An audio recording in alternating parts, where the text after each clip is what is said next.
Bismillahirrahmanirrahim. Assalamualaikum warahmatullahi wabarakatuh. Innalhamdulillah wassalatu wassalamu ala rasulillah wa ala alihi wa sahbihi wa man tabi'ahum bi ihsan ila yaumil qiyamah. Kepada seluruh keluarga besar One Icon Dental Clinic dan kepada seluruh penuntut ilmu yang hadir pada kesempatan hari ini, kita tentunya mengharapkan semoga setiap ilmu yang kita kaji, setiap kajian yang kita dengarkan, setiap khutbah Jumat yang kita dengarkan, menjadikan kita mendapatkan keberkahan pada setiap ilmu yang kita peroleh dan kita dapatkan. Dan salah satu keberkahan ilmu adalah ketika kita memiliki hati dengan karakteristik 4, yang mana hati dengan 4 karakteristik ini menjadi hati yang diharamkan untuk masuk ke dalam neraka. Semoga kita memiliki sifat hati yang hayyin. Hayyin itu adalah rendah hati dan tidak mudah sombong dengan pencapaian yang telah kita peroleh dan telah kita dapatkan. Kita juga memohon supaya kita mendapatkan keberkahan ilmu, mendapatkan hati kita lin atau layyin, yaitu adalah ketika kita menjadi orang yang begitu luas di dalam kita berinteraksi dan begitu luas di dalam kita bermuamalah. Kita juga berharap mendapatkan hati yang qorib. Qorib itu adalah supel di dalam kita berinteraksi, mudah kita dekat dengan siapapun, dan kita menjadi orang yang memiliki hati yang sahal. Sahal itu memudahkan urusan orang lain, dan kita simpatik dan empati kepada urusan orang lain. Inilah yang menjadi salah satu tujuan kita berilmu, supaya kita memiliki jiwa yang hayyin, layyin, qorib, dan sahal di dalam perjalanan kita menuntut ilmu. Kadang-kadang kita sering jumpai ada orang ngaji lama tetapi orangnya kaku, keras gitu. Dan ternyata banyak orang tersakiti ketika di dekatnya, dan setiap menulis status, menulis informasi, selalu ada yang tersakiti dengan apa yang dia tulis. Kita tentunya berharap semoga kita mendapatkan salah satu di antara kriteria hati dengan 4 sifat yang diharamkan masuk neraka. Dan ternyata hati dengan 4 kriteria yang diharamkan masuk neraka itu ternyata tidak mudah.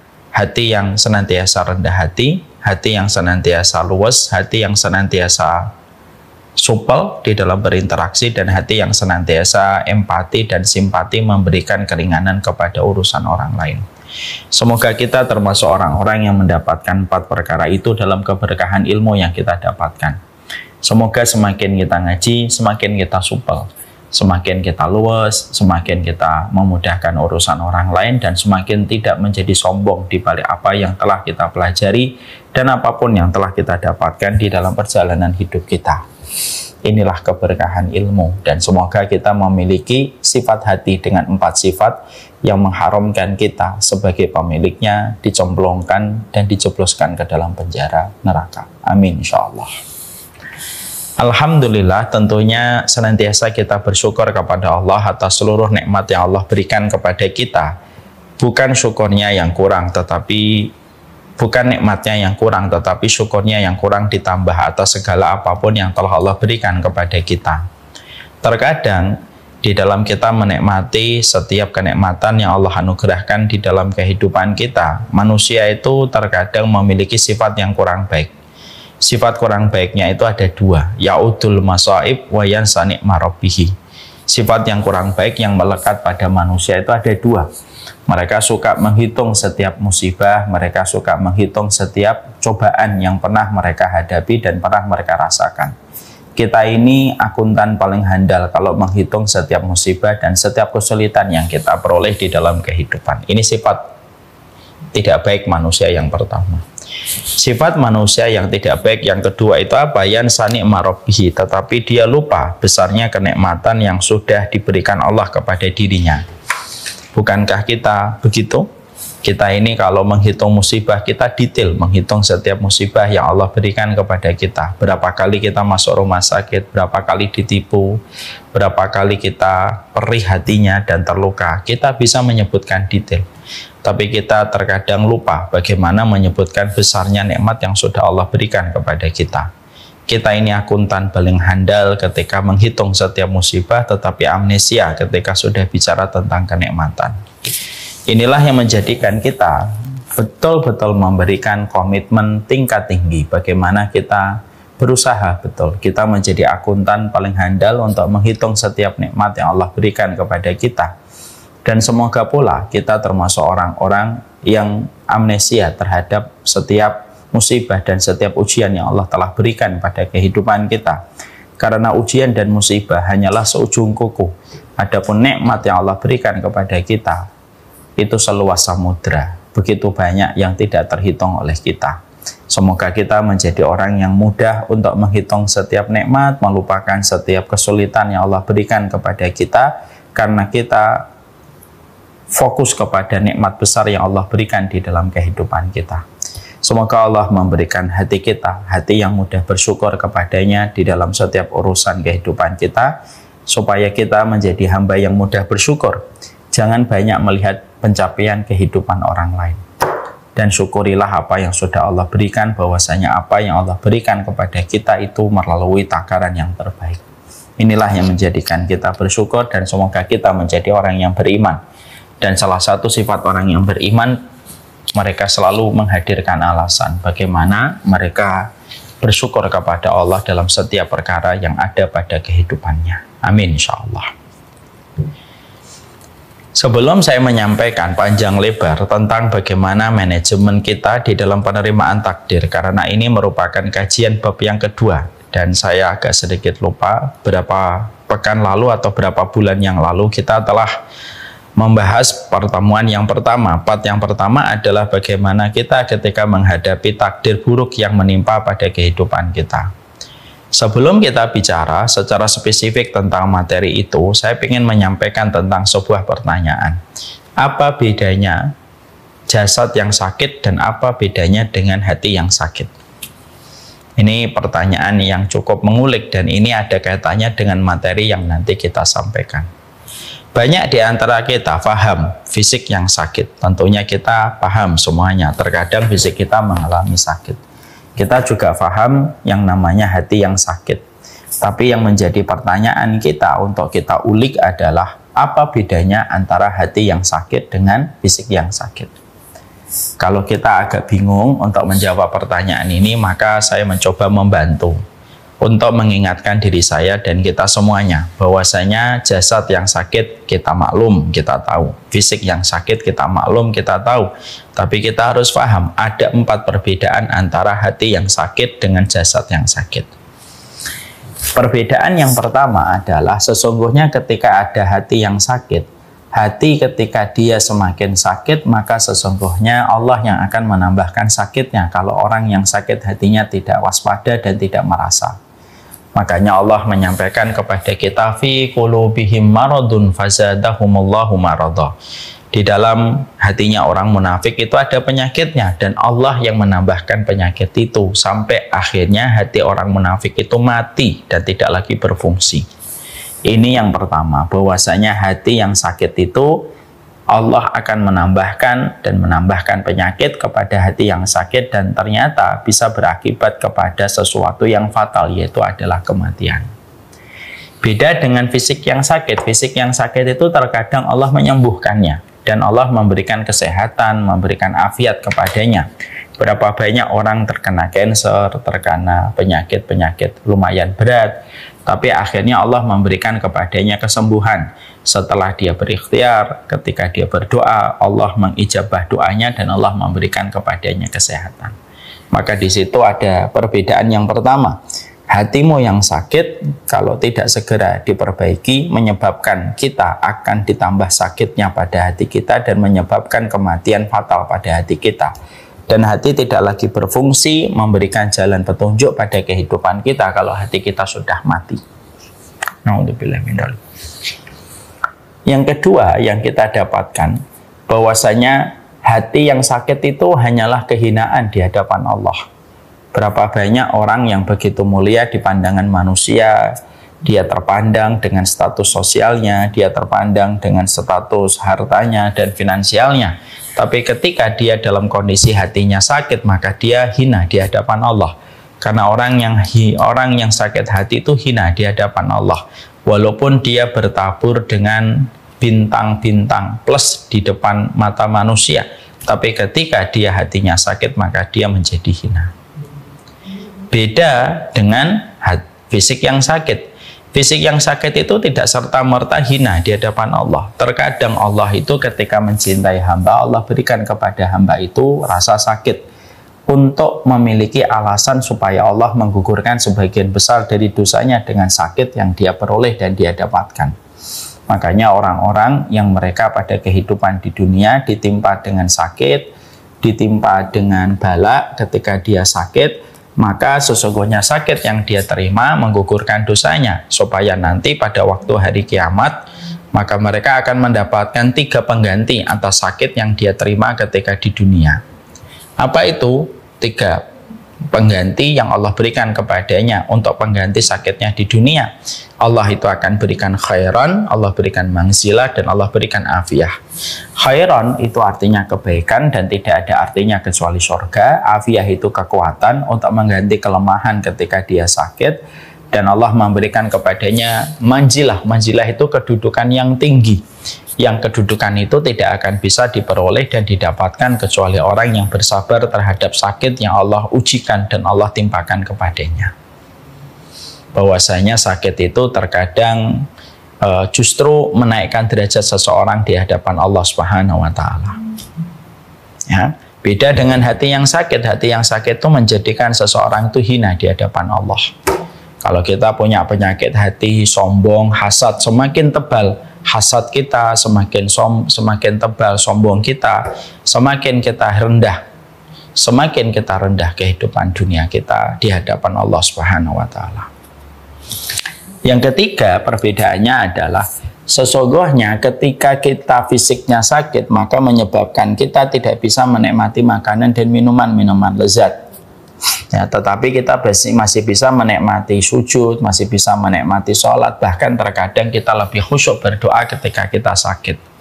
Makanya tidak salah kalau kita menjumpai lorong-lorong rumah sakit itu lebih merekam orang yang khusyuk berdoa daripada lorong-lorong masjid ketika mencatat orang yang berdoa dan mengabadikan orang yang meminta kepada Allah. Kenapa? Karena terkadang di lorong-lorong bangsal rumah sakit orang sedang mendapatkan ujian, lalu akhirnya mereka khusyuk berdoa, khusyuk di dalam tilawah. Walaupun ketika badan mereka sakit, mereka tidak mampu untuk minum, tidak mampu untuk makan sebagaimana semestinya, tetapi mereka masih bisa untuk merasakan nikmatnya mereka mendekat kepada Allah. Beda dengan hati yang sakit. Hati yang sakit itu dia tidak akan pernah merasakan kedekatan dia untuk mendekat kepada Allah. Quran tidak nikmat, sholat tidak mampu dihadirkan, artinya nikmatnya dia mendekat kepada Allah tidak bisa dihadirkan. Kenapa? Dia tidak bisa merasakan kenikmatan dalam taat. Makanya ngaji bagi dia itu waktu yang sangat menyiksa. Mengikuti kajian itu sesuatu yang sifatnya membosankan. Kenapa? Karena bukan yang salah pada Qurannya, yang salah bukan kajiannya, tetapi yang salah adalah receivernya. Receivernya itu hatinya. Receivernya itu lagi rusak. Kalau receivernya itu rusak, maka sesungguhnya kenikmatan taat itu tidak bisa dirasakan. Padahal maaf, para ulama mengingatkan kepada kita, seluruh surga itu harusnya bisa dinikmati jalan-jalan ke surga itu ketika di dunia. Kalau orang itu pengen tahu apakah nanti dia penduduk surga ataukah tidak, maka pertanyaannya simpel. Apakah jalan ketaatan mampu kamu nikmati? Kalau mampu kamu nikmati, kamu pasti ada harapan besar untuk mendapatkan rahmat dan surganya Allah. Tapi ketika jalan-jalan ketaatan tidak sama sekali kamu rasakan kenikmatannya, maka maaf, bisa jadi kamu tidak terkategori sebagai orang yang mendapatkan rahmat. Ketika jalan ketaatan yang itu kaitannya erat dengan surga kelak dalam kehidupan di akhirat tidak menghadirkan kenikmatan ketika hati kita sudah terlalu lama sakitnya. Jadi kalau ada orang yang melihat sajadah itu tempat mengerikan, orang yang melihat masjid merupakan tempat yang harus ditinggalkan, orang yang melihat Quran merupakan sebuah benda yang harus dihindari, dan dia melihat kajian itu merupakan waktu dan tempat yang harus dilewatkan, kalau orang sudah hatinya sakit, maka sesungguhnya dia tidak akan bisa merasakan arti ketaatan dan nikmatnya pada ibadah. Dan itu berbahaya sekali. Bagaimana kamu akan membayangkan dirimu di surga Kalau jalan ketaatan yang kaitannya erat dengan surga pun tidak mampu kamu nikmati. Sedangkan di atas muka bumi ini ada ratusan orang dan ribuan orang yang menikmati jalan ketaatan ketika mereka terkategori orang yang besar kemungkinan mendapatkan rahmat di akhirat kelak nanti. Itu bedanya yang ketiga. Bedanya yang keempat, apa beda yang keempat? Maka sesungguhnya bedanya antara hati yang sakit dan fisik yang sakit.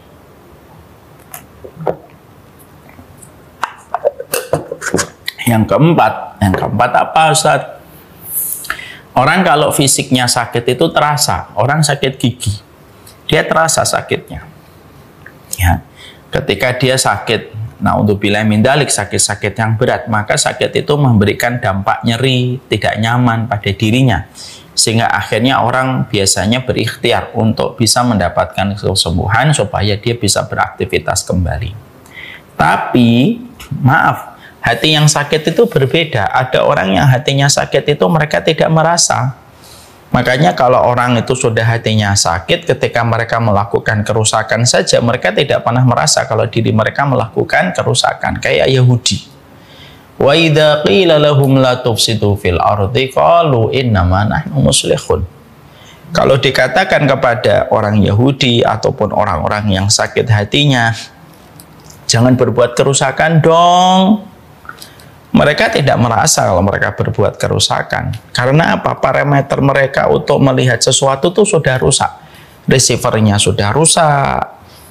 Terus view-nya juga sudah rusak. Sehingga akhirnya ketika mereka melakukan kerusakan, mereka tidak merasa kalau mereka melakukan kerusakan. Dan mereka berkata, loh yang kami lakukan ini perbaikan loh. Padahal versi yang benar itu mereka melakukan kerusakan. Nah itulah dampak buruk ketika kita mendapati hati kita yang sakit. Dan itu lebih menghinakan daripada fisik yang sakit. Bisa jadi ada seseorang di antara kita fisiknya sakit. Tapi ketika fisiknya sakit, dia mendapatkan kemuliaan. Dia mendapatkan keberkahan. Dia akhirnya kembali kepada Allah. Akhirnya dia dekat kepada Allah. Tapi ketika orang itu hatinya sudah sakit, orang kalau sudah hatinya sakit tidak ada yang dia dapatkan kecuali kehinaan demi kehinaan, bahkan ketaatan tidak bisa dia nikmati, bahkan rasa sakit yang ada pada hatinya tidak bisa dirasakan hatinya lagi dalam kondisi sakit. Sehingga akhirnya poin yang keempat akan relate dengan poin yang pertama. Ketika yang hatinya sakit, tidak merasa hatinya sakit, maka sakitnya terus ditambah sampai akhirnya fatal ketika hatinya mati. Kita paham ya? Hati yang sakit, jasad yang sakit, bedanya 4. Setelah kita memahami bahwasanya hati yang sakit dan fisik yang sakit ternyata begitu buruknya dan betapa hinanya hati yang sakit, ini ada kaitannya dengan takdir yang menjadi pokok pembahasan kita pada kesempatan hari ini. Apa itu korelasi antara hati yang sakit dengan takdir? Para ulama mengatakan dan membuat sebuah bridging bahwasanya ternyata salah satu sebab yang biasanya menjadikan hati manusia itu sakit lalu pelakunya tidak merasa padahal dia sudah betul-betul sakit adalah ketika dia salah memahami konsep takdir, terutama ketika dia membaca takdir-takdir berat, ketika dia tertimpa dengan takdir-takdir sulit yang terjadi pada hidupnya dan takdir pahit yang harus dia rasakan di dalam hidupnya. Ketidakmampuan iman dan ketidakmampuan ilmu ataupun kebodohan yang dimiliki manusia ketika dia tidak mampu membaca takdir itu akan menyebabkan banyaknya rusaknya kehidupan hati manusia dan bahkan bisa menyebabkan kufurnya manusia kepada jalan Allah. Banyak orang yang suudzon kepada Allah, banyak orang yang berburuk sangka kepada Allah, banyak orang yang menggugat Allah, dan bahkan tidak sedikit orang yang akhirnya keluar dari agama Allah hanya karena dia tidak mampu memiliki kepiawaian di dalam membaca takdir buruk ataupun takdir sulit yang terjadi pada hidupnya. Dan ini menjadi sebuah pelajaran untuk kita betapa besarnya kebaikan kalau kita mampu mengimani takdir baik dan takdir buruk, dan betapa parahnya kita kalau kita tidak mampu mengimani takdir baik dan takdir buruk yang terjadi pada kehidupan kita. Karena apa? Hidup itu harmonis, ada takdir pahit yang pasti kamu jumpai, juga ada takdir pahit manis yang kamu akan dapati. Ada kemudahan, ada kesulitan, ada kesukaran, ada keringanan, dan itu bergandengan. Ketika Allah menciptakan kehidupan ini serasi dan selalu bergandengan, sebagaimana antara siang dan malam saling bergandengan. Makanya ketidakmampuan kita ketika membaca di dalam setiap takdir-takdir berat, takdir sulit, takdir sukar, dan takdir pahit yang kita hadapi itu berdampak bisa kemana-mana. Sekali lagi, bahkan kalau betul-betul hatinya tidak memiliki pegangan di dalam membaca takdir-takdir pahit yang terjadi pada kehidupan kita, maka menyebabkan seseorang terlempar dari agama Allah dengan begitu jauhnya, hanya karena kesalahan ketika dia tidak mengerti cara membaca takdir. Jadi yang kita perlukan di dalam kehidupan kita bukan hanya keperluan, bukan hanya kemampuan ketika kita membaca algoritma, bukan hanya kemampuan ketika kita membaca buku-buku yang menjadi referensi profesi kita. Tapi yang kita butuhkan adalah kita harus mengasah hati kita harus mengasah mata kita harus mengasah pikiran kita. Bagaimana kita mempersiapkan payung sebelum turunnya hujan? Bagaimana kita mempersiapkan sebuah ilmu, sebuah keimanan ketika takdir buruk menimpa pada kehidupan kita, walaupun tetap kita selalu berdoa semoga kita mendapatkan takdir manis yang hadir pada perjalanan hidup kita. Ini yang kita harus mengerti. Mungkin saya pernah menyampaikan atau belum, saya agak lupa. Mari kita belajar dari sebuah kisah nyata yang pernah terjadi kepada salah satu di antara teman bapak kami. Bapak saya pernah menceritakan sebuah kisah nyata. Tapi kisah nyata ini memberikan kepada kita sebuah insight, memberikan kepada kita sebuah pelajaran besar yang tentunya melahirkan perenungan untuk kita semuanya. Bapak dan beliau itu memiliki kemiripan, bahwasanya Allah menguji bapak dan temannya beliau dengan keturunan anak. Bapak memiliki anak yang pertama cerebral palsy, anak yang kedua cerebral palsy, dan yang ketiga saya. Beliau punya temannya itu memiliki ujian yang kurang lebih sama, walaupun packagingnya berbeda, tapi intinya sama, diuji melalui keturunan. Anak yang pertama buta, anak yang kedua buta, anak yang ketiga buta. Sampai anak yang keempat pun dalam kondisi buta. 4 anaknya dalam kondisi buta. Ketika beliau memiliki 1 anak buta, 2 anak buta masih bersabar. Ketika beliau memiliki anak yang ketiga dalam kondisi yang sama buta, beliau sudah mulai linglung dan sudah mulai goyang, kata bapak. Sampai akhirnya dia berharap nanti anak yang keempat akan memberikan kebaikan untuknya. Tapi ternyata Allah pun masih mengujinya. Anak yang keempat pun dilahirkan dalam kondisi buta, tidak bisa melihat. Maka pada saat itu temannya bapak ini langsung linglung, langsung beliau goyang, imannya karam, dia tidak lagi melaksanakan sholat, tidak lagi melaksanakan puasa, mempertanyakan eksistensi Allah yang menurut dia tidak ada ketika tidak hadir pada saat beliau memanggil, pada saat beliau berharap gitu. Dan ternyata Allah memberikan kepadanya 4 keturunan yang menderita kebutaan semenjak lahir. Maka akhirnya beliau meninggalkan semua ketaatan dan tidak pernah beribadah kembali kepada Allah sampai meninggalnya. Kisah bapak ini sering sekali diceritakan kepada saya, supaya saya itu memiliki sebuah cara pandang bahwasanya memahami takdir itu penting, nak. Karena saya, bapak ini merasakan takdir yang lumayan berat. Kedua kakakmu cerebral palsy. Dan bapak pernah menjumpai ada teman bapak kolaps, tidak kuat menghadapi takdir pahit yang beliau hadapi dan menjadikan beliau murtad. Beliau tidak mau sholat, bahkan sebelumnya beliau ini seorang da'i. Ketika beliau mendapati satu persatu keturunannya semacam itu, ketika diberikan keterbatasan dalam penglihatan, maka beliau tidak sholat, demonstratif untuk memperlihatkan kalau dirinya tidak lagi beribadah dan beriman kepada Allah. Mendatangi beberapa jamaahnya dan berkata kepada beberapa jamaahnya, ngapain kamu beribadah? Allah itu tidak ada. Saya sebagai saksi, Allah itu tidak ada. Kalau Allah tidak ada, kalau Allah ada, tidak mungkin Allah memberikan kepadaku keturunan 4-4-nya buta. pada kehidupanku. Memberikan kepada kita, Masya Allah ya, ternyata masalah membaca takdir itu penting dan tidak salah kalau artinya masalah mengimani takdir itu termasuk persoalan yang disebut sebagai pokok keimanan.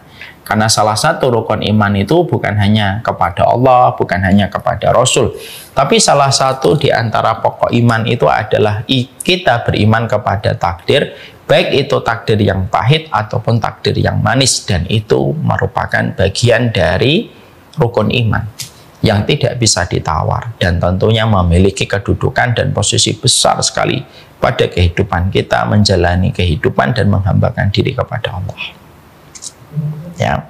Jadi kalau orang itu sakit hatinya, salah satu pemicu dan faktor yang menyebabkan orang itu sakit hatinya itu apa? Ketidakmampuan ketika membaca takdir. Ya. Sekarang kita akan review kembali. Kemarin kita sudah membahas bahwasanya konsep di dalam penerimaan takdir itu setidaknya ada dua bagian yang telah kita bahas. Yang pertama, yang kita bahas itu setidaknya ada 3 poin. Bahwasanya takdir itu datang dari Allah Subhanahu wa Ta'ala. Bahwasanya takdir itu datang dari Allah yang maha cinta, yang maha kasih sayang, yang maha hikmah, yang maha teliti, yang maha alim, dan seluruh kesempurnaan yang dimiliki olehnya sampai akhirnya menetapkan takaran takdir yang terjadi pada kehidupan kita. Tidak ada takdir yang lahir karena kebutuhan, tidak ada takdir yang lahir karena kekeliruan, dan tidak ada takdir yang lahir dari kesembronoan. Keputusan manusia cenderung banyak kurangnya. Karena apa? Saya mungkin pintar, tapi saya mungkin tidak ahlul hikmah. Ada teman saya mungkin ahlul hikmah, tapi mungkin dia tidak penuh kasih sayang.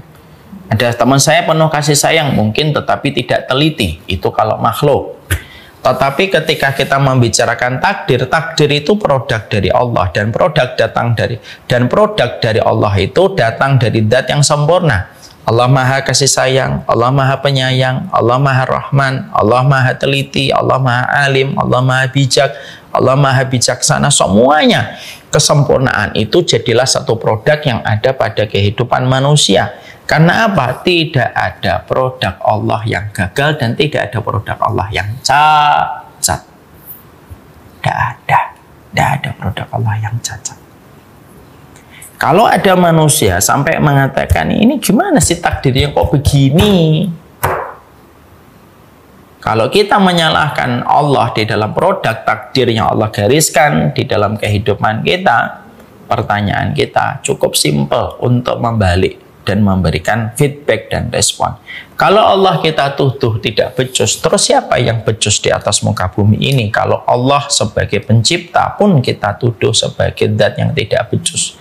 Ketika Allah memiliki kekuasaan untuk menetapkan setiap takdir dan produk yang berjalan dalam setiap kehidupan kita. Ini harus kita imani dan ini termasuk perkara tauhid. Ini perkara pokok. Yang mau tidak mau, suka tidak suka, kita harus menerima perkara pokok ini yang pertama. Yang kedua yang sudah kita hadirkan yaitu adalah takdir itu selalu memiliki hikmah, pelajaran yang Allah berikan kepada kehidupan kita. Pasti ada hikmahnya yang pasti Allah berikan di dalam kehidupan kita, dan kita wajib beriman bahwasanya setiap takdir itu selalu beriringan dengan hikmah. Kadang-kadang manusia ketika mereka sembrono, ketika mereka terburu-buru, mereka tergesa-gesa, kadang-kadang ketika menghadapi satu takdir yang buruk, mereka lupa bahwasanya takdir buruk sekalipun pasti ada hikmah. Pasti ada hikmah yang Allah berikan pada kehidupannya. Dan kita harus berusaha untuk menunggu setiap hikmah itu datang di dalam kehidupan kita. Ada satu kisah yang bagus sekali, ya. Bahwasanya pasti ada hikmah dalam setiap peristiwa yang terjadi pada kehidupan kita. Saya ambilkan sebuah contoh.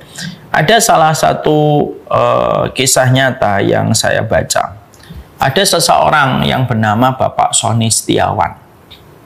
Bapak Sony Setiawan ini pada tahun 2018 tercatat namanya sebagai penumpang Lion Air JT6110. Masih ingat pesawat ini? Pesawat ini mengalami kecelakaan tragis.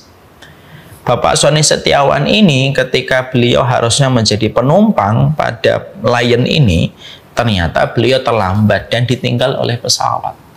Beliau marah, beliau geram, beliau kesal ketika beliau tidak mampu menjangkau pesawat pada waktunya dan pada jadwalnya. Dan beliau harus merelakan pesawat itu pergi dan merelakan uangnya yang telah dia habiskan untuk membeli tiket. Bapak Sony Setiawan ini baru beberapa saat dia merasa geram, dia merasa sebel dengan kondisi tidak ideal yang beliau temui. Apa yang terjadi? Setelah itu ternyata mendapatkan kabar bahwasanya pesawat Lion Air JT610 itu hilang dari radar dan akhirnya berujung kepada musibah yang didapatkan kecelakaan pesawat. Di situ kita mendapati sebuah hal bahwasanya peristiwa demi peristiwa yang terjadi pada kehidupan kita, maka sesungguhnya itu selalu memiliki hikmah. Makanya kita harus memahami hikmah itu tidak lepas dari penetapan takdir yang Allah tetapkan. Karena apa? Karena Allah sudah mensifati dirinya Al-Hakim. Ketika Allah mensifati dirinya Al-Hakim, salah satu konsekuensi dari sifat Al-Hakimnya Allah itu adalah Allah memberikan hikmah dalam setiap peristiwa. Janganlah sifat terburu-burumu, janganlah sifat tergesa-gesaku, itu menjadikan kita melupakan hikmah yang sudah Allah rancang untuk Allah hadirkan di dalam kehidupan kita. Dan kita paham bahwasanya kehidupan setiap takdir itu berjalan dengan hikmah yang pasti Allah berikan pada kehidupan kita. Yang ketiga, bahwasanya Allah itu, takdir itu berjalan sesuai dengan kemahakuasaan Allah. Artinya hak prerogatifnya Allah. Wong Allah itu pencipta kok, kreator, dan kita tidak berhak untuk meributkan sesuatu yang menjadi hak prerogatifnya Allah. Banyak banyak karyawan terkadang tidak berani bertanya kepada direksi atas keputusan satu perusahaan kecuali karyawan itu mengikuti. Kalau kepada pemegang saham ataupun kepada direksi yang telah menetapkan satu keputusan strategis, kamu saja tidak berani bertanya kenapa keputusan itu diambil, karena kamu sadar posisi kamu hanyalah karyawan kecil. Lalu kenapa kita makhluk yang sekecil ini berani untuk menggugat dan memprotes Allah? Kenapa kita berani untuk menggugat dan memprotes Allah Subhanahu wa Ta'ala? Bukankah itu lebih ironis lagi?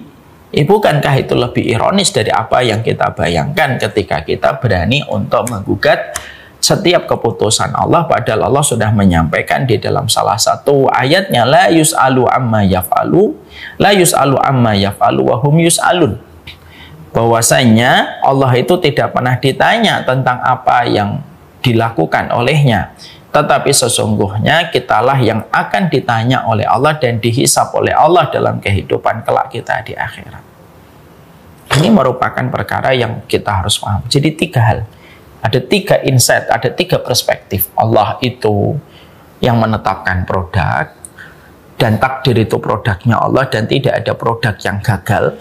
Kalau Allah menetapkan produk gagal, terus gimana kita makhluknya? Yang kedua, selalu berjalan dengan hikmah. Yang ketiga, itu kemahakuasaan Allah. Dan kita harus paham, kita harus sadar posisi, karena sadar posisi itu penting pada perjalanan hidup kita ketika kita menjadi makhluknya Allah. Biasanya manusia bejat itu manusia yang tidak pernah sadar posisi ketika dia menjadi hamba dan makhluknya Allah. Paham ya sampai di sini? Kita kemarin juga membahas bahwasanya setelah kita memahami ini, ada setidaknya 2 perkara yang kita harus selalu mengerti. 2 hal yang kita harus mengerti itu apa? Yaitu yang pertama, kita harus paham bahwasanya berdoa itu menjadi salah satu instrumen penting di dalam kita menyikapi setiap takdir yang akan berjalan pada kehidupan kita. Hari ini kita duduk di sini. Kita ini sedang duduk, di depan kita ada ribuan takdir yang akan berjalan pada perjalanan sisa kehidupan kita. Dan tidak ada satu instrumen paling penting di dalam menyikapi setiap takdir yang akan berjalan dalam kehidupan kita kecuali adalah berdoa. Wa innal bala la yanzilu falayatalaqahu ad-du'a. Rasulullah menyampaikan bala itu akan senantiasa turun dan tidak ada satupun yang mampu menghadapi setiap bala yang akan turun pada kehidupanmu kecuali adalah doa. Artinya doa itu penting sekali untuk dihadirkan, dan jangan pernah kita lelah di dalam berdoa, karena Allah tidak lelah memberi dan Allah tidak lelah memberi perlindungan. Yang kedua yang kita juga pahami perspektifnya itu apa? Kadang-kadang takdir buruk yang menimpa kepada kita itu ya karena kemaksiatan kita dan dosa kita sendiri. Jadi Allah pun kalau memberikan takdir buruk pada kehidupan kita, jangan buru-buru kita menyalahkan Allah. Naudzubillah min dzalik, sampai kita menjadikan Allah kambing hitam. Ini gara-gara Allah nih gitu. Apakah engkau dan lisanmu tidak pernah membaca surat Asy-Syura ayat yang ke-30 ketika Allah berfirman kepada kita, wa ma asabakum min musibatin fabima kasabat aydikum wa ya'fu an katsir. Tidak ada satu musibah yang menimpa kepada kehidupanmu, tidak ada satu musibah yang menimpa pada kehidupanmu kecuali disebabkan dari apa yang kamu lakukan sendiri. Itu pun sebagian besar dari apa yang menjadi dosamu sudah sebagian besar dimaafkan sama Allah. Jadi takdir buruk itu kita yang menciptakan sebabnya. Jangan melulu kita itu menempatkan diri kita selalu menjadi korban, tapi kita harus senantiasa melihat bahwasanya kesulitan demi kesulitan yang kita dapatkan itu tidak pernah lepas dari apa yang kita lakukan, dan apa yang kita lakukan berujung kepada setiap kesulitan yang kita peroleh. Itulah yang sudah kita kaji. Sekarang mari kita membahas setidaknya ada 6 hal. Ada 6 perkara yang kita harus mengerti secara ilmu. Bagaimana manajemen kita, terutama ketika kita harus berhadapan dengan takdir buruk yang sedang menimpa pada kehidupan kita. Ketika kita mendapatkan beratnya perpisahan, ketika kita mendapatkan kesulitan, ketika mendapatkan rasa sakit yang datang, dan ketika kita mendapatkan kesedihan yang kita rasakan menggigit hati kita dan menggores jiwa kita.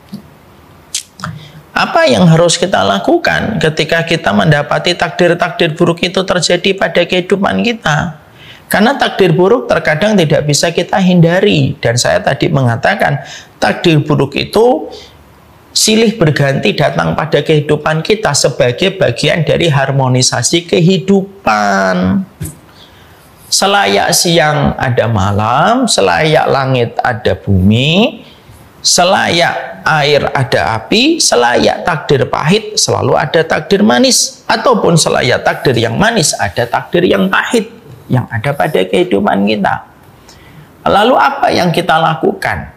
Memberikan kemampuan pada hati dan jiwa kita sebagai salah satu receiver untuk membaca setiap takdir.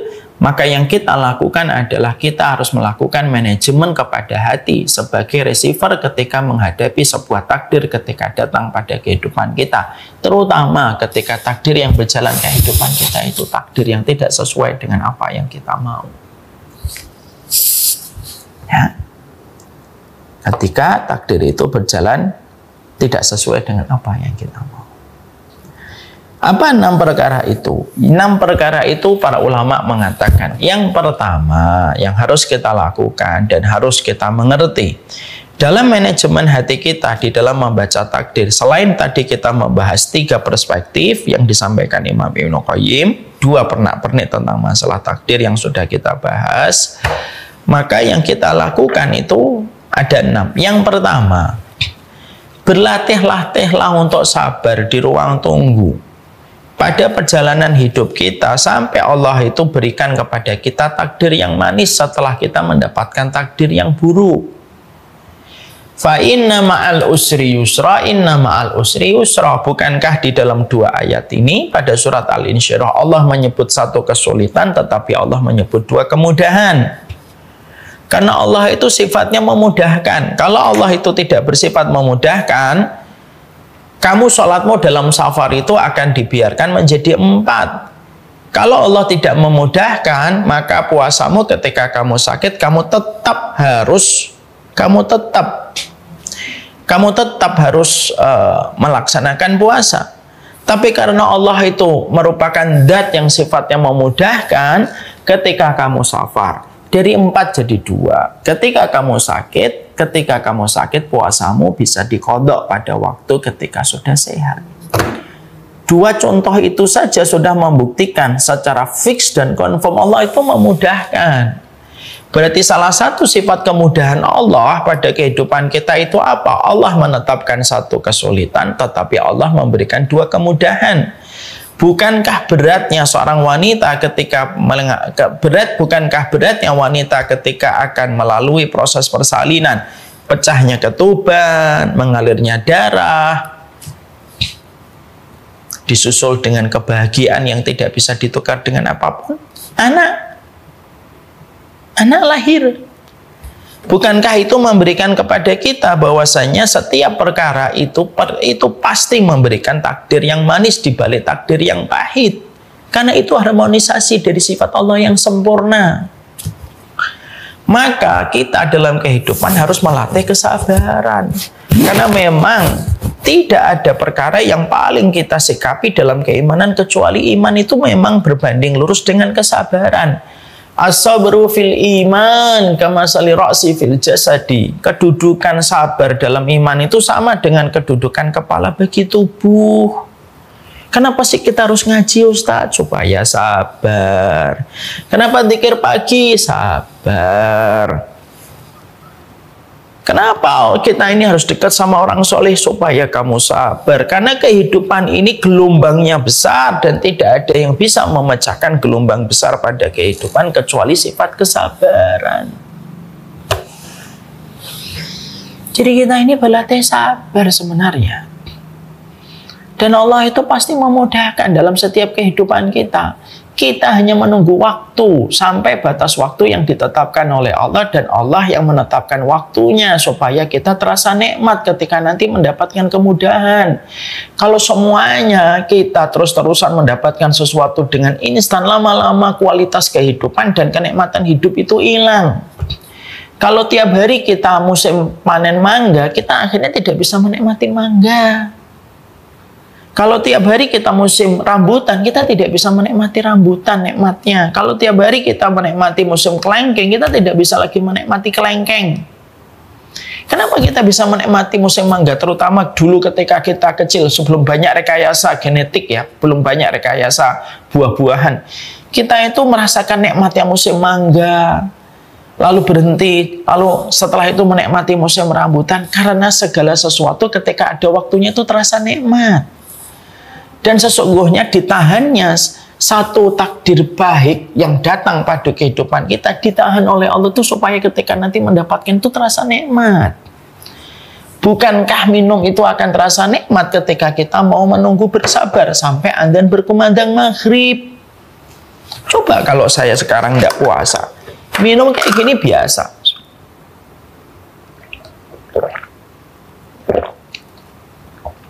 Minum begini tuh biasa. Kenapa? Saya nggak puasa, minum biasa. Tapi coba kalau saya berpuasa, saya melihat minuman ini saya tahan. Maka ketika berkumandang adzan maghrib, tok Allahu Akbar, minum 1 teguk 2 teguk itu nikmatnya melebihi minuman jus yang harganya 55.000 di satu coffee shop gitu. Ketika orang yang minum jus itu tidak berpuasa. Nikmatnya suami istri ketika baru nikah, sebelumnya tidak pernah kenal, tidak pernah pacaran, tidak pernah pegangan, lalu mereka itu menikah. Nikmatnya ketika bersama di hari-hari pertama itu nikmatnya tidak pernah sama dengan orang yang terbiasa berzina. Takdir buruk yang terjadi pada kehidupan kita menjadikan kita ini harus belajar bagaimana kita bersabar. Karena apa? Allah itu memudahkan. Bayi yang bersabar ketika dia turun dari rahim ibunya, lalu dia sempat menangis ketika dipotong tali pusernya, bukankah kesabaran dia sebentar itu berbuat dengan 2 air susu yang dimiliki sama ibunya? Bukankah ketika bayi harus disapih, sudah tidak usah minum lagi ya nak, kamu sudah 2 tahun lebih, sudah mau 3 tahun, adikmu sudah mau lahir. lalu disapih, mungkin bayinya nangis, tapi kan setelah itu dia mendapatkan 4 pengganti yang lebih besar. 4 penggantinya apa? 4 pengganti dari 2 air susu ibunya. Dia mendapatkan buah-buahan, mendapatkan sayur mayur, mendapatkan daging, dan mendapatkan air yang beragam. 4 penggantinya dari 2 air susu yang ketika dia diambil oleh orang tuanya ketika dia disapih. Itu menunjukkan kepada kita bahwasanya innallaha idza aghlaqa baban bihikmatihi illa fatahallahu babaini birahmatihi. Makanya kita mendapati ada sebuah hal yang indah betul. Tidaklah satu pintu yang ditutup oleh Allah karena hikmahnya Allah nutup. Ada 1-2 hal yang hikmahnya itu menjadikan Allah nutup itu. Tapi kemudian Allah ganti dengan pengganti yang lebih baik. Pengganti yang lebih baik itu apa? Penggantinya 2 pintu yang Allah jadikan sebagai pengganti. Karena seni menahan sesuatu ketika kita sedang merasakan berat itu terkadang manis di kemudian hari. Bukankah anak-anak muda yang melawan sifat malesnya, lalu dia bergerak menahan keinginannya untuk makan sembarangan, itu berujung manis ketika dia di masa tua? Ketika masa ototnya terlatih, dia mampu tetap berdiri sholat, dia tetap bisa menemani cucunya, bisa menggendong cucunya ketika umur 60 tahun sekalipun. Kenapa? Dia menjadi pribadi ketika di waktu muda menempa dengan berbagai macam kesulitan. Dia mau bergerak, dia mau olahraga, dia menahan makanan-makanan yang tidak mendatangkan manfaat dan kesehatan untuknya. Allah berikan kepadanya kesehatan maksimal dan efisien ketika dia di masa tua. Itulah hidup. Iman itu berbanding lurus dengan seni tingkat tinggi bersabar terhadap apa yang kita hadapi hari ini supaya kita mendapatkan kebaikan dari apa yang dijanjikan oleh Allah. Dan itu pasti. Itu pasti. Ya memang hidup itu memang sabar. Ya. Makanya kita tidak mungkin menghadapi hidup itu nggak ada sabar. Mungkin ada yang berkata, sabar aja. Ustadz gampang ngomong. Ya memang sabar itu dimulai dari ucapan. Berapa banyak seorang anak dari seorang bapak yang bapaknya itu menahan diri untuk tidak gampang marah kepada anaknya, lalu tetap dia bijak menyikapi kesalahan anak, tetap dewasa ketika menyikapi nakalnya anak gitu. Lalu anak itu memiliki alasan untuk tidak pernah ngomong dan tidak pernah marah sama bapaknya ketika bapaknya sudah tua. Kama tadinu tudanu, sebagaimana kamu memperlakukan, sebagaimana itu pula kamu diperlakukan, wahai hamba-hambanya Allah. Jadi seni dalam kehidupan itu simpel, melatih kesabaran kita sebenarnya. Dan kita harus yakin, apa yang kita harus yakini? Surat Ar-Rahman pada ayat 60. Hal jazaa'ul ihsan illal ihsan. Bukankah balasan setiap kebaikan itu pasti kebaikan? Apa kebaikan yang lebih besar daripada sabar? Tidak ada kebaikan lebih besar daripada sabar. Musa Ustaz, iya. Mana dalilnya? Surat Az-Zumar ayat yang ke-10. Innama yuwaffas sabiruna ajruhum bighairi hisab. Pahalanya orang yang bersabar itu pahalanya diberikan pahala tanpa batasan. Kenapa pahalanya orang sabar itu tidak ada batasannya dan Allah tidak konkretkan apa yang Allah berikan kepada kita? Karena balasan orang yang bersabar begitu berlimpah karena sabar itu berlimpah di hadapan Allah. Karena tidak ada zat yang paling bersabar kecuali Allah. Makanya Allah perintahkan kita untuk sabar. Makanya di dalam satu riwayat disampaikan pula oleh Rasulullah, laisa hunaka syai'un asbar ala adza min Allah. Kamu tidak pernah dapati satu Tuhan yang paling sabar kecuali Allah. Gimana Allah tidak sabar? Wa innahum la yu'afihim wa yarzuquhum wa innahum la yad'una lahu waladun. Bagaimana Allah tidak sabar? Allah ngasih rezeki sama manusia, ngasih kehidupan sama manusia, tapi manusia justru membalas Allah dengan panggilan bahwasanya Allah punya anak, padahal Allah disifati punya anak itu merupakan sebutan yang paling Allah murkai di dalam kehidupan di dunia. Jadi ini yang menjadikan kita paham bersabar. Seni melatih kesabaran kita di ruang tunggu hidup. Dalam prosesnya itu seni tingkat tinggi untuk melatih kesabaran kita di ruang tunggu kehidupan, supaya kita mendapatkan apa yang dijanjikan oleh Allah ketika Allah tidak pernah mengingkari janjinya. Ketika Allah tidak pernah mengingkari janjinya itu apa? Allah tidak pernah mengingkari janjinya bahwasanya Allah pasti memberikan hikmah. Kalaulah tali pusar seorang bayi diganti dengan 2 air susu, dan tidaklah 2 air susu ketika disapih lalu diganti dengan 4 sebagai penggantinya, tidak mungkin Allah itu membiarkan kepadamu kesulitan tanpa Allah memberikan kemudahan setelahnya. Cuma waktunya Allah yang akan menentukan. Kapan biasanya pertolongan Allah? Ini saya jawab. Pertolongan Allah itu, Pak dan Ibu, tidak ada yang tahu. Yang tahu cuma Allah. Makanya kita mendapati bahwasanya Masya Allah, para sahabat saja tidak tahu pertolongan Allah. Kan mereka mengatakan mata nasrullah gitu. Kapan pertolongan Allah itu? Loh, para sahabat saja nggak ngerti kok pertolongan Allah kapan. Kalau para sahabat dengan tingkat keimanan setebal mereka, ketika jiwa-jiwa mereka sudah di akhirat, walaupun badan mereka masih di dunia, mereka saja tidak tahu kapan pertolongan Allah itu datang. Kita juga nggak ngerti, tapi kita yakin pertolongan Allah itu hadir, pasti hadir. Mungkin salah satunya ketika kita sudah tidak lagi memiliki daya dan upaya apapun kecuali Allah semata. Pada saat itulah Allah akan memberikan pertolongan ketika tidak sudah memiliki daya dan upaya apapun. Kapan pertolongan Allah datang kepada Nabi Musa? Ketika Nabi Musa sudah tidak lagi punya harapan apapun. Di belakangnya Fir'aun, di depannya lautan. Ketika sudah tidak ada lagi harapan apapun, disitulah pertolongan Allah datang ketika Nabi Musa diperintahkan untuk memukulkan tongkat pada lautan. Kapan pertolongan Allah datang kepada Nabi Ibrahim?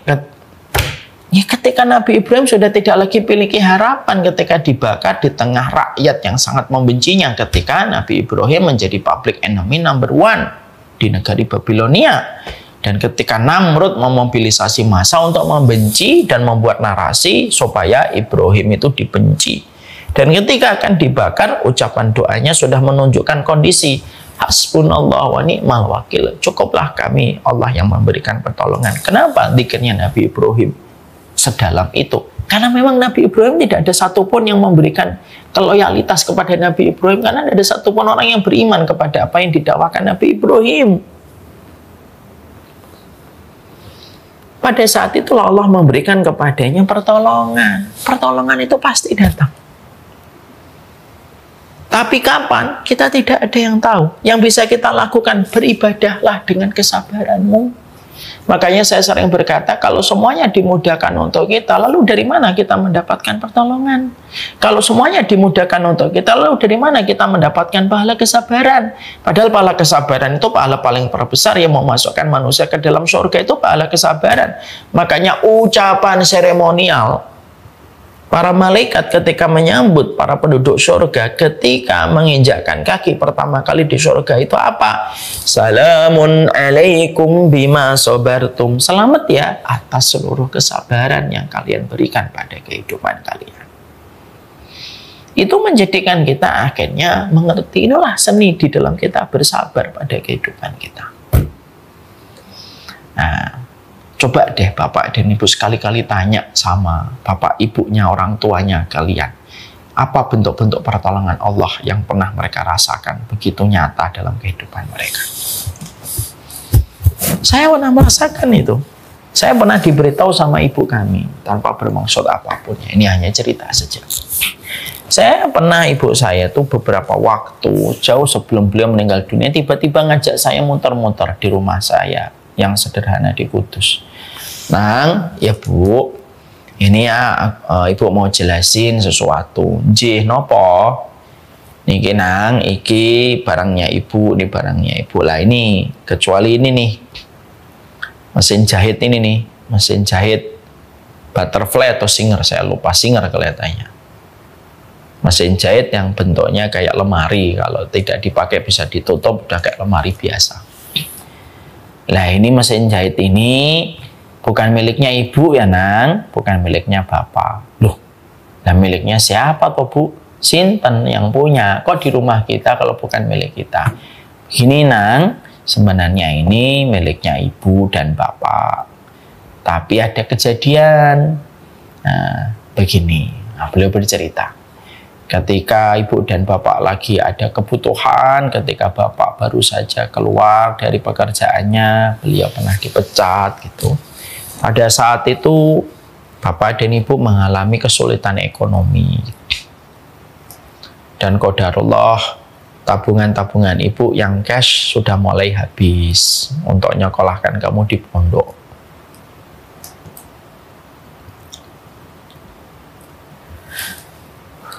Maka pada saat itu ibu mau jual emas-emas yang ibu punya, tapi kan jual emas juga nggak gampang nak gitu. Ibu ngobrol dengan bapak itu, piye ya pak, pripun kalau kita jual, apa yang bisa kita jual. Terus bapak sempat ngomong, ya udah jual aja itu mesin jahit piye gitu, lumayan nanti kita bisa punya tabungan sebentar sembari nanti kita cari ikhtiar. Oh iya ya, kan itu mesin jahit sudah lama nggak dipakai ya pak. Iya, kan sudah lama nggak dipakai itu. Ya sudah, bapak dan ibu akhirnya sepakat mau menjual mesin jahit itu. Itu obrolan malam. Dan maaf, itu terjadi sekitar tahun 97-98 ketika kamu di pondok. Yang ibu dan bapak bingung adalah ketika pagi harinya bapakmu pergi. Ibu di rumah, tiba-tiba ada orang ngetok pintu. Dibuka, assalamualaikum, waalaikumsalam, gitu. Ya, ibu sanjangi katanya mau jual mesin jahit gitu, Singer. Ibu sempat bingung. Loh, perasaan belum ngomong ke siapa-siapa, baru ngomong ke bapak. Oh, mungkin bapak sudah cerita mungkin di Kauman. Kauman itu salah satu kampung yang ada di Kudus. Oh, mungkin dia sudah cerita sama ini. Akhirnya bu membuka percakapan. Ini mau dijual nih. Boleh saya lihat bu mesin jahitnya? Boleh pak, boleh gitu. Dilihatin semuanya gitu. Ya udah bu, saya beli 150.000. Ya lumayan pada saat itu. Ini masih bagus asli kan bu? Asli pak, asli gitu. Ya udah saya beli ya bu. Oh alhamdulillah gitu. Terus akhirnya karena ibu sudah diserahin amanah untuk jual dari bapak ya dijual. Lalu pada saat itu orang yang beli itu berkata, saya nitip ya bu di sini aja mesin jahit. Lu kok dititip pak? Iya, saya nggak bawa mobil. Saya akan nanti charter dulu mobil kol atau kol brondol. Kol brondol itu kap terbuka supaya nanti bisa membawa mesin jahit ini. Wah, kalau begitu bayarnya nanti aja pak. Kalau gitu, enggak apa-apa bu, ambil aja. Oh jangan pak, bayarnya nanti aja. Enggak, pakai aja gitu. Ya akhirnya ibu saya terpaksa ngambil. Pada saat itu ya sudah, memang saya harus ambil ya, saya harus ambil aja deh kalau gitu. Tapi benar ya pak, nanti mesin jahitnya diambil. Iya bu, nanti sore saya ambil ke sini. Ini uangnya terima aja. Nanti kalau saya ambil lagi nanti malah saya hilang, habis nanti untuk yang lain. Ya sudah. Akhirnya beliau pergi sampai sore, ibu tunggu nggak datang, besok berikutnya nggak datang, dan ternyata ketika bapak sore itu datang, bapak saya tanya, loh pak, itu siapa yang beli mesin jahit gitu? Loh siapa? Saya nggak ngerti. Loh bapak sudah ngomong ke siapa? Loh aku belum ngomong ke siapa-siapa. Loh ada orang datang ke sini lah. Dia tahu dari siapa? Bapak dan ibu bingung. Karena bapak belum cerita ke siapa-siapa. Karena urusan hari itu beliau agak banyak. Beliau merasa belum cerita ke siapa-siapa. Dan ternyata yang lebih mengagetkan, hari itu, hari besoknya, tidak pernah lagi orang itu datang sampai bertahun-tahun. Makanya ibu lalu menjelaskan hakikat mesin jahit itu. Mesin jahitnya masih ada di rumah Kudus sampai sekarang. Kisah ini, saya yakin yang memiliki kisah kayak gini, kalau kita tanya sama orang tua kita dulu, kalau kita anak 90-an, pasti pernah orang tua kita dulu pernah ngelewatin masa-masa semacam itu. lagi butuh banget, gak ada yang ini, tiba-tiba ada yang datang mengetuk pintu. Itu semuanya pertolongan Allah yang Allah hadirkan pada kehidupan kita. Di balik setiap kesabaran itu tidak akan disia-siakan. Hal jazaul ihsan ilal ihsan. Tidak ada balasan kebaikan kecuali kebaikan, dan kebaikan yang paling besar itu sabar. Jadi kalau diri hari ini dirimu sedang menggigit kekecewaan, merasakan pahitnya takdir yang ada pada teras hidupmu, sabar. Kesulitan itu tidak akan bertahan lama. Karena apa? Kesulitan itu disetting sama Allah tidak pernah bertahan lama. Sebagaimana badai tidak pernah disetting oleh Allah itu bertahan sampai berbulan-bulan hingga bertahun-tahun. Di balik badai ada pelangi, di balik hujan ada kemarau, di balik gugur ada musim semi. Itu sudah settingan dari Allah. Sehingga akhirnya yang pertama adalah bersabarlah di ruang tunggu pada kehidupan kita. Ketika kita bersabar di ruang tunggu pada kehidupan kita, pasti akan datang kok.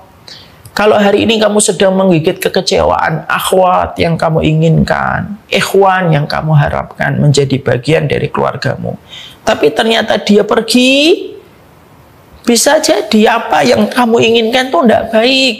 Tapi Allah mengirimkan sebuah jodoh yang baik dan tepat. Bisa jadi dia tidak baik. Atau bisa jadi yang kedua, mungkin ikhwan dan akhwat yang kamu inginkan itu memang baik, tapi tidak tepat untuk kamu.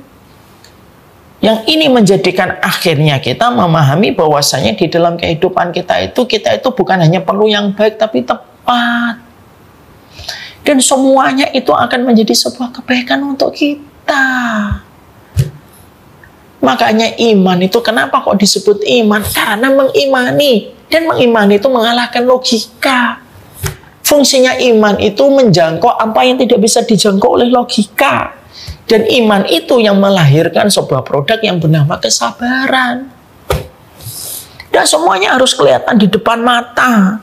Kalau semuanya harus kelihatan di depan mata, loh fungsinya iman tuh ya buat apa kalau semuanya harus di depan mata?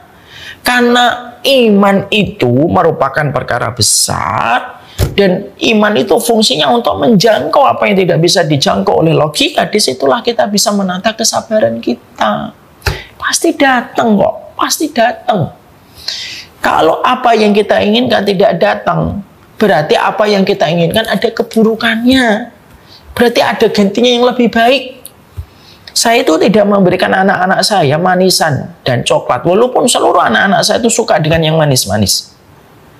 Kalau mereka dikasih gula, dikasih manisan, setiap harinya bisa makan manisan itu sampai 10 kali. Dan saya bisa memberikan mereka manisan itu 1 bungkus. Bagi saya dengan rezeki saya masih bisa memberikan mereka itu manisan 1 bungkus gede gitu setiap harinya. Habis nanti beli lagi besok. Dan mereka pastinya seneng dong. Mereka mendapatkan manisan 1 bungkus gede kok. Ya pasti mereka seneng. Tapi kenapa kok saya tidak memberikan manisan itu kepada anak saya? Saya tidak memberikan manisan itu kepada anak saya karena saya tahu kemanisan itu buruk untuk mereka. Saya menggantinya dengan yang lebih baik. Saya menggantinya dengan makanan-makanan dan minuman yang sehat. Kenapa? Karena begitulah kita diajari. Bersabar itu mendatangkan banyak kebaikan. Nikmatnya air putih tidak akan pernah lahir sampai kita bersabar di ruang tunggu, menunggu beduk di talu berkumandang adzan. Sesungguhnya minum pada jam 6 sore ketika adzan berkumandang itu jauh lebih nikmat daripada kita minum setiap waktu dari pagi sampai sore, dan ketika malam minumnya pun terasa biasa dan hambar. Itulah nikmatnya di ruang tunggu. Allah menghadirkan sebuah kenikmatan pada ruang tunggu supaya kita melatih bersabar dalam kehidupan kita. Ini baru yang pertama. Insya Allah kapan-kapan kita lanjutkan. Masih ada beberapa poin lagi. Manajemen menghadapi takdir-takdir buruk yang berjalan pada kehidupan kita. Semoga